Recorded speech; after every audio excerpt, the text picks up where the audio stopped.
네, 안녕하세요. 저 신경과 3년차 이정현이라고 합니다. 저희 신경과 전공의 선발 설명을 시작하도록 하겠습니다. 저희 간단하게 케이스 한번 먼저 보고 시작하겠습니다. 74세 남자 환자분이 기억력 저하로 이제 내원을 했는데요. 약을 복용하여도 증상이 호전이 없고 이제 갑작스럽게 좀 이상하게 악화되는 기억력 저하 히스토리가 있었던 분이었습니다. 갑자기 이상한 길을 간다든지 좀 갑자기 가까운 사람을 알아지 못하는 등 일반적인 그런 디멘시아의 코스와 조금 다른 소견을 보여서 조금 세컨드 오피니언 위해서 저희 병원 내원하셨던 분이신데요.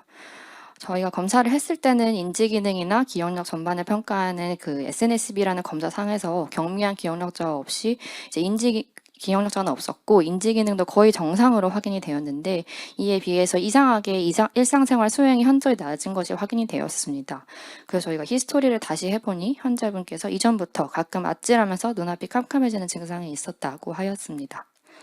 그래서 조금 이상하게 여기서 검사를 해보니까 이제 환자분이 메모리의 중요한 템포럴로가 가까운 쪽에서 시저 액티비티가 관찰되는 환자분이었습니다. 그래서 결과적으로 이 환자는 디멘시아 환자가 아니라 사실은 이제 메모리와 연관된 시저가 있었던 에필lep시 환자였던 그런 케이스가 되겠고 디멘시아에 대한 약이 아니라 안티 에필lep틱 드러그를 사용한 그런 케이스였던 분입니다.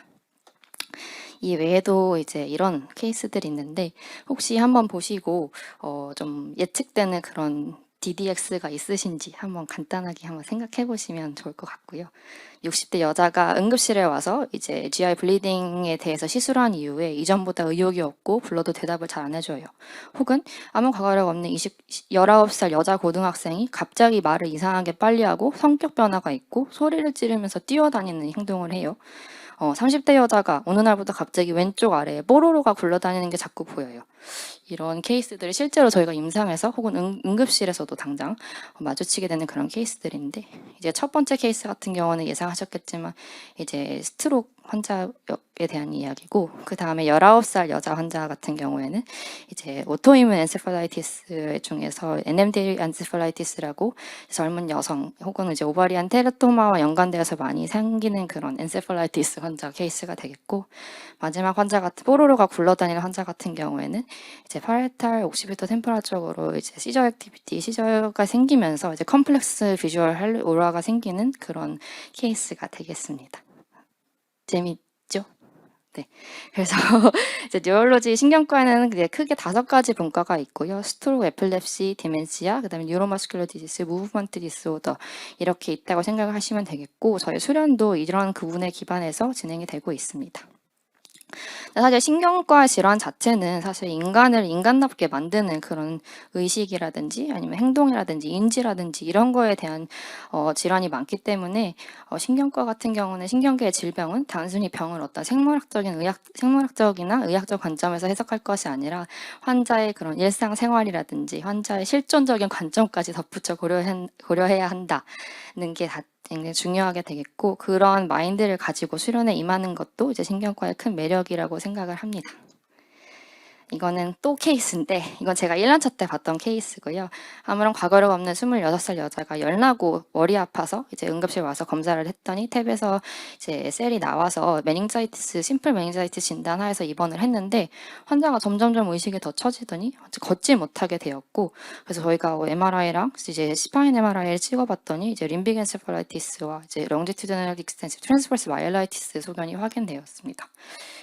그래서 보시면 이제 사실 이때는 그나마 좀 나아졌을 때인데 동영상 재생이 잘 안 되네요. 환자분 인투베이션하고 ICU 케어했고 거의 뭐 사지 그레이드 1, 2 정도밖에 안 되는 정도였는데 환자 급성기 치료 잘 마무리하고 저희가 이제 재활을 학과로 전가를 다 이제 보내고 그러고 나서 이제 저는 일상생활을 이제 살아가고 있었는데 갑자기 본관 3층에서 누가 저를 막 치길래 가서 보니까 이제 이 환자분께서 외래에 오셔가지고 다 이제 진료를 보시고 돌아가는 길에 이제 저를 마주치고 알아봐 주시고 이제 저를 불러주신 거였고요. 보시면 ICU 가고 뭐 아예 그레이드 2, 1, 2밖에 안 되는 환자분이 이렇게 이게 동영상이 안 돼서 그런데 잘 걸어 다니고 그런 좀 드라마틱한 케이스들이 많이 있는 그런 과라고 생각을 합니다. 근데 이제 신경과의 질환 그리고 신경과의 질환에 대한 치료가 사실 크게 해줄 게 없다 이런 인식이 조금 있는 것 같은데 그럼 정말 그게 맞는지 신경과의 치료는 어떻게 발전하고 있는지 한번 다시 살펴보도록 하겠습니다. 저희가 스트로크 환자분들 이제 TPA 많이 사용을 하게 되는데, 사실 TPA가 저희가 인디케이션이 뭐 4. 레스노말부터 4.5시간 이내에 지금 사용을 하고 있는데요. 이런 기준이 생긴 게 이제 불과 2000년대 초반, 2008년도라고 하고요. 그거 외에도 이제 저희가 인터벤션, 이제 인터베스큘러 테라피를 하는데, 여기에 저희가 이제 시술을 하게 되는 그 기준들이 있습니다. 근데 그 기준이 정립되고 확립된 것도 사실 2015년이라고 합니다. 그래서 지금 2000년대 이후로도 되게 지금 스트로크 치료에서 굉장히 표준적인 치료로 생각되는 그런 치료들이 사실은 얼마 되지 않은 그런 치료라고 할 수 있겠고, 이거는 그리고 이제 2019년도에도 업데이트가 새로 나왔고, 이거는 올해 초에 이제 NEJM에 나왔던 논문들인데, 지금 점점 더 이제 그 엔도베스큘러 스롬벡토미를 하는 그 케이스들이 인디케이션들이 점점점 더 늘어나고 있습니다. 그래서 이전의 기준으로는 이제 시술을 할 수 없었던 그런 심한 메이저 스트로크들도 최근엔 더 적극적으로 이제 엔도베스큘러 스롬벡토미를 시행을 하는 추세이고, 이 변화는 정말 저희가 수련 과정에서 느낄 만큼 지금 신경과에서는 다양한 치료들이 좀 시시각각으로 발전을 하고 있습니다. 그리고 이제 스트로크뿐만 아니라 이제 이건 정말 최근 일인데 보시면 7월 6일 날 나온 건데요. 그 이제 알츠하이머 디시즈에서 이제 아밀로이드 베타에 대한 모노클로널 안티바디인 레카네맙이 가장 최근에 이제 FDA 어프로브를 받았습니다. 그래서 이제 스트로크뿐만 아니라 뭐 디멘시아, 당연히 뭐 뉴로머스큘러 섹션도 그렇고 이제 정말 치료가 활발하게 개발이 되고 또 발전을 하고 있는 그런 추세라고 생각을 하시면 되겠습니다. 그래서 점점 더 신경과 의사가 할 수 있는 치료들이 많아지고 있고, 전공의가 해야 될 것들도 점점 더 많아지고 있는 추세입니다. 이건 뭐 스트로크 환자였고, 아파지아 라이사 유크네스 와서 이렇게 퍼퓨전 딜레이가 레프트로 있었고, 레프트 MC 오클루전이었고, 스롬벡토미 잘했고, 그래서 결과적으로는 임팍션이 이렇게 보시면 DWR라는 이미지인데 여기 하얗게 나온 게 임팍인데요. 굉장히 조금밖에 안 남았다. 메이저 임팍임에도 불구하고 거의 시퀄레가 없는 그런 드라마틱한 치료가 이루어질 수 있다라는 얘기입니다. 그러면 이제 세브란스 신경과 수술하면 어떤 점이 좋은지를 좀 저희가 말씀드리고 싶은데, 이제 이렇게 4가지로 먼저 설명을 드리고 싶습니다. 사실 제일 중요하고 제일 저희가 큰 강점이라고 생각하는 이제 첫 번째는 전공의의 권한이 크다는 것입니다. 그렇기 때문에 주치의로서 역량을 키울 수 있다는 것이고, 자유로운 토의가 가능하고, 그 다음에 저희가 순환 근무를 해서 다양한 환자군을 경험할 수 있고, 또 이제 학술 활동에 적극적으로 참여를 한다는 것입니다. 첫 번째로 전공의의 권한이 큰 것에 대해서 좀 살펴보면은, 신경과 수련은 신경학적 증상에 대한 진찰이 가장 중요한 그런 과정입니다. 그래서 환자를 직접 보고 진찰한 사람의 소견이 무엇보다 그 교수님의 의견보다도 더 가장 중요한 그런 과 중 하나입니다. 특히 이제 신경과 같은 경우에는 이제 응급실에서 환자를 치료하는 게 많은데, 뭐 스트로크라든지 시어라든지 응급실에서 환자를 직접 맞닥뜨리고 이제 환자의 치료를 결정하는 거는 전공이기 때문에 전공의가 이제 적극적으로 이제 그런 치료 과정에 개입하게 되고, 그래서 전공의의 권한이 다른 과에 비해서 굉장히 크다고 생각을 할 수 있습니다.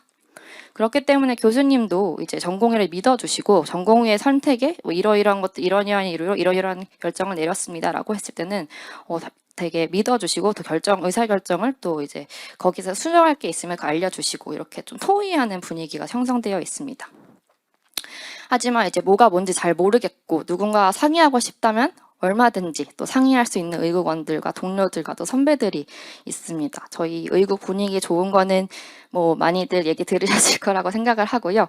이게 보시면 뭐 저희 의국원 전체 이제 학술대회 가서 사진 찍은 것도 있고, 저희 생일, 모든 의국원 생일 매달 다 챙겨줍니다. 다 케이크 바쁜 와중에 응급실에 있는 사람 다 불러 모아서 케이크 모아서 생일 파티 해주고, 이거는 이제 학회에 갔을 때 저희 사진인데, 학회 갔을 때 민여차 선생님들이랑도 같이 잘 어울리면서 지냈고, 생일 다 잘 챙겨주고, 이거 1년차 저희 올해 1년차 선생님들 사진인데 이렇게 또 잘 지내고 계십니다. 편안한 분위기 이렇게 지내고, 의국 분위기가 좋기 때문에 저희가 모르는 게 있을 때 주저하지 않고 선배들에게 이제 윈여차 선생님들에게 물어보고 토의하고 상의하고 그럴 수 있고요. 그 과정에서 배우게 되는 게 굉장히 많다고 생각을 합니다. 그래서 이렇게 전공의 권한이 크기 때문에 이제 전공의 때부터 주치의로서 능동적으로 진료를 임하게 되고, 아까 말씀드렸다시피 교수님과 적극적인 상의가 굉장히 편한 분위기입니다. 그래서 이제 주치의로서의 자세가 잘 확립될 수 있다는 게 신경과, 특히 세브란스 신경과의 가장 큰 장점 중 하나라고 생각을 합니다. 그리고 또 한 가지는 이제 세브란스 신경과 같은 경우는 이제 그 내과에 기반을 두고 있어서 옛날에 내과에서부터 이제 갈라져 나온 건데요. 그렇기 때문에 이제 특정한 수준 이상의 내과적 매니지먼트가 가능한 과입니다. 그래서 기본적인 뭐 AFib라든지 뭐 뉴모니아 매니지먼트라든지 이런 거는 저희가 할 수 있고 뭐 C라인이라든지 인투베이션 이런 것까지는 다 저희 과 내에서 해결하는 그런 이제 매니지먼트를 하고 있습니다.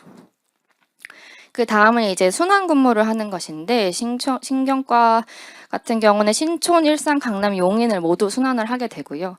이게 좋은 점은 정말 다양한 환자군을 직접 경험할 수 있다는 점입니다. 예를 들면 이제 똑같은 뉴로머스큘러 섹션이라고 하더라도 강남에서는 이제 마이오패시라든지 뭐 머스큘러 디스트로피라든지 이런 병들을 좀 많이 경험할 수 있고 신촌 뉴로머스큘러 섹션 같은 경우에는 이제 마이아시니아 그라비스나 ALS 이런 질환들을 좀 더 경험할 수 있고요. 또 다른 예를 들면 뭐 일산에서는 이제 메타볼릭 엔세팔로패시 환자들이 정말 많이 만날 수 있어서 이게 각 병원마다 이제 지역의 특성에 따라서 혹은 병원의 특성에 따라서 다양한 환자군을 경험할 수도 있는 그런 장점이 있습니다.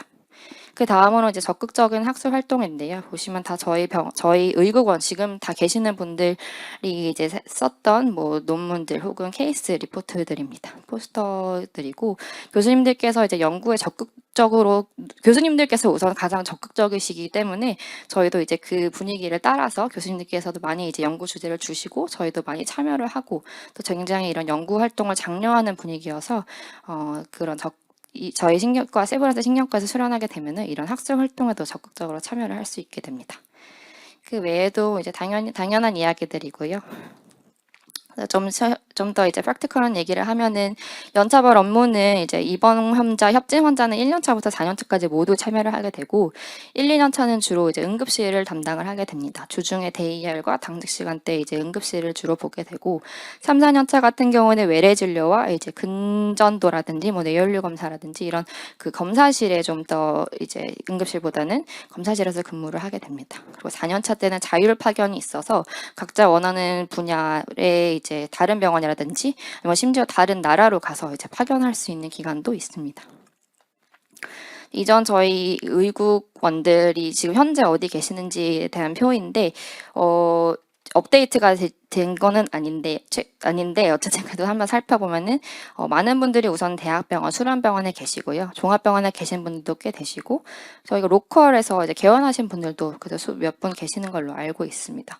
최근엔 점점 더 이게 이제 저희가 신경과 의사로서 갈 수 있는 그 진로가 다양해지고 있어서 로컬도 많이 가시고 또 이제 연구하시는 분들, 랩에서 계시는 분들도 많으시고 해서 지금 신경과 의사로서 다양한 진로가 점점 더 이제 개발이 되고 있는 것 같고 이런 거에 대해서 의국 차원에서도 의료관들에게 계속 이제 좀 교육을 해주시고 또 알려주시고 초청 강의도 듣고 이렇게 하고 있는 추세입니다.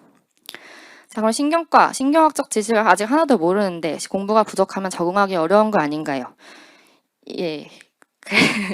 제가 만들었습니다. 이거 다 하나하나 따가지고 땀 붙여가지고 만들었는데 결과적으로는 아닙니다. 신경과는 경험으로 배우는 지식이 제일 중요하기 때문에 일단 들어오시면 다 할 수 있습니다. 그래서 이제 신경과 선발 인원은 일단은 5명에서 6명 정도 예상하고 있고 신촌 모자병원 TO는 4명이고 4명은 이제 신촌 2명, 일산 1명, 용인 1명 이렇게 우선은 예상을 하고 있고요. 강남 세브란스 TO 같은 경우는 많으면 2명 혹은 1명 정도 지금 예상을 하고 있습니다. 이제 2개월마다 텀 체인지를 하게 되면서 이제 텀 체인지 이제 신촌, 일산, 용인, 강남 순환 근무하게 되는데 이제 신촌 모자병원 T1 같은 경우에는 신촌 이제 전체 수련 기간에 중에서 6개월 이상을 신촌에서 근무를 하셔야 되고 이제 강남 세브란스 병원 T2 같은 경우에는 반대로 이제 강남에서 6개월 이상 수련을 하셔야 돼서 그거에 대해 그 텀 체인지 텀을 도는 그 비율은 조금 다를 수가 있지만 그래도 다 가기는 갑니다. 그래서 혹시 궁금한 거 더 있으시면은 이쪽 번호로 연락을 주시면 되고요.